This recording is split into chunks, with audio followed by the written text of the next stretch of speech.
Hi guys, so what we're going to go through right now is getting your software installed on your system so that you can control your Selinux rules. The package that the book refers to got changed to a different name. It's called Policy Core Utilities now. So I'm just going to quickly go through where you'd find it and that sort of stuff first. So go to Applications. Come on. Alright, then we come down to our System Tools. You can see there's a bunch of things here where we installed KDE stuff. You can see some extra things. But the one thing you will notice is that there's nothing there to allow you to what's the word I'm looking for? Control your Selinux policies. So let's just take a quick check through some other stuff, because sometimes things get buried in strange spots. So here's a spot to control your firewall, which is under the other menu, but there isn't anything else there right now. System config, nope. So what we're going to do is we're going to go back to our terminal. We're going to just pick either terminal or next term, doesn't really matter which one. One's color, one's not. So just like we did when we installed the KDE desktop, we're going to use the yum command. So we're going to use yum install policy core utils dash GUI. Alright, and again, because I'm not logged in as a super user, it's going to tell me that I need to be the super user to do that.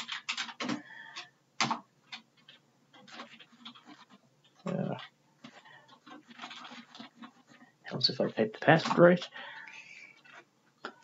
Now, this is going to do the same thing as it did for the KDE stuff. It's going to, did I spell everything right? Utils, util.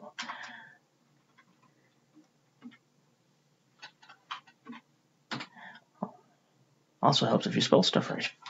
But it's going to do the same sort of thing. It's going to go through, check to see what packages are required. This is not going to be nearly as large an install as the KDE desktop, because the KDE desktop installed a full desktop and a bunch of applications that come with that desktop. This should only take a couple of minutes total. And here we go. And where are we? There we go, alternate host. Good. I was worried for a second then.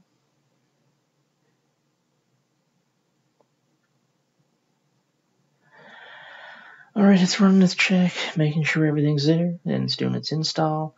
Now, again, exactly the same thing that happened when we installed our KDE desktop. It's just that we haven't installed nearly as much stuff as it was. Gives you a really good look at how this thing works. So we installed just one utility. It also installed these as a bunch of dependencies, and this here as the files that were updated. So the last thing to go through there is finding that. Now again, we might have to log out and log back in to see that in action. I can't remember off the top of my head if we do or not, but we'll take a look for it here. And I'm not seeing it there, so let's try System Tools. And we do have an extra thing in System Tools, which is our Selinux Troubleshooter. That's it there. So this is a spot where you can double click on to, it tells us that there's important updates.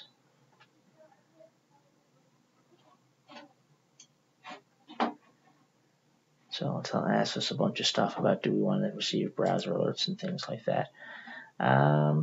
Software updates.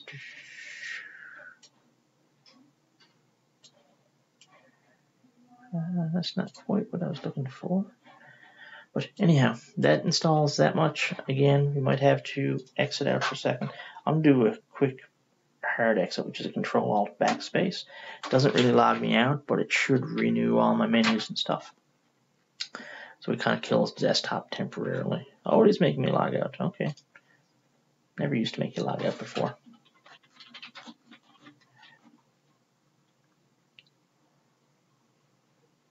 So we'll pop that in and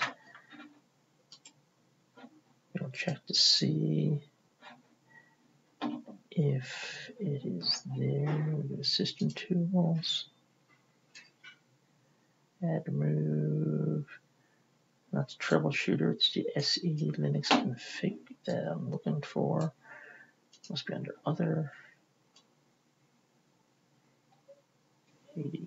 Hi guys, I just wanted to show you how to find that SE Linux update thing. So if you go to Applications and you click on All, the quickest way to find it is probably just to type SE, and you'll see the SE Linux Manager here.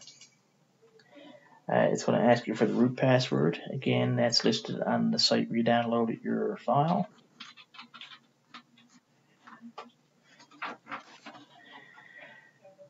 And you wait for it to come up. See when I typed the password right.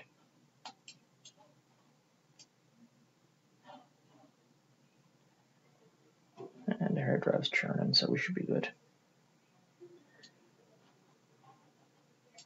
Alright, and once it comes up, you can actually see what the default settings are. So we're set that by default we're in enforcing mode. We're currently in enforcing mode, and right now our system default is targeting. So these are all the various settings that you can kind of play around with. In our case, now I don't advise you do this to a system that you're not just using to learn on. What you're going to need to do, you're going to need to just disable it for right now. As we get towards the end of the course, you'll be able to turn it back on. But we've installed the SE Linux Manager. We go to disable. At that point, it's just a matter of doing File, Quit, and then we'll double check to make sure that did what we expected it to do.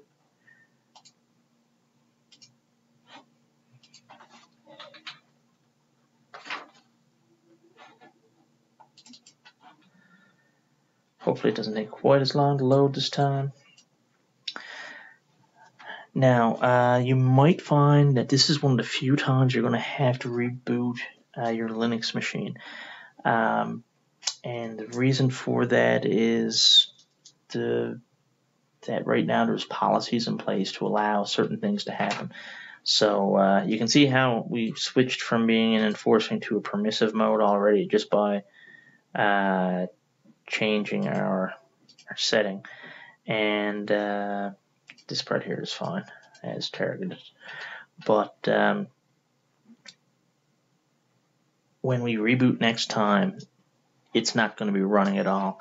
The one thing that you'll find is that when you add it back in later, that you'll end up having to relabel everything.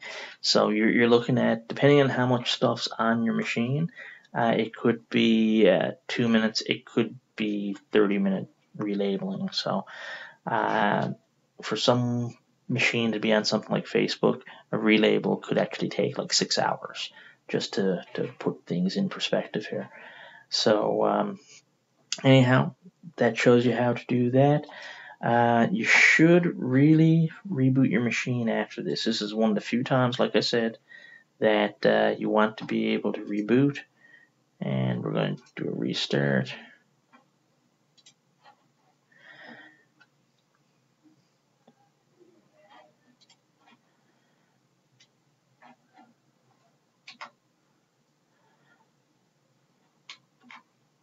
Alright, and just to kind of show it in action, how it'll look a little different now.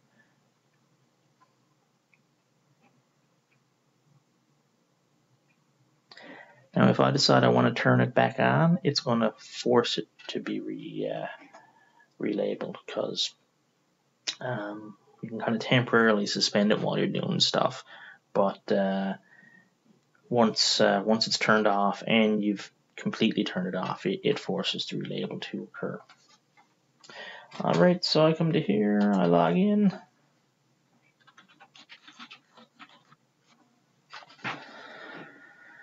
I wait for the obligatory couple of seconds for everything else to load. I'm still not used to it being called activities over here. Go to applications.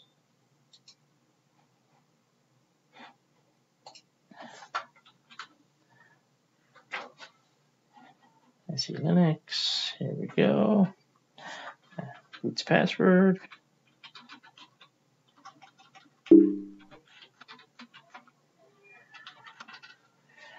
Again, I hope I typed it right. Apparently not.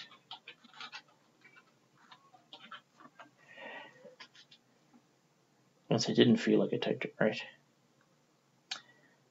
Alright, so now you can see that it is indeed completely disabled. So if we do turn it on, it's going to end up relabeling on our next boot.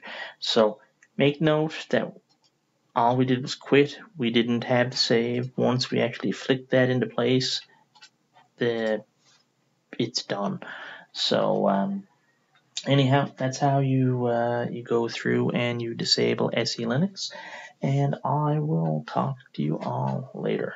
Bye for now.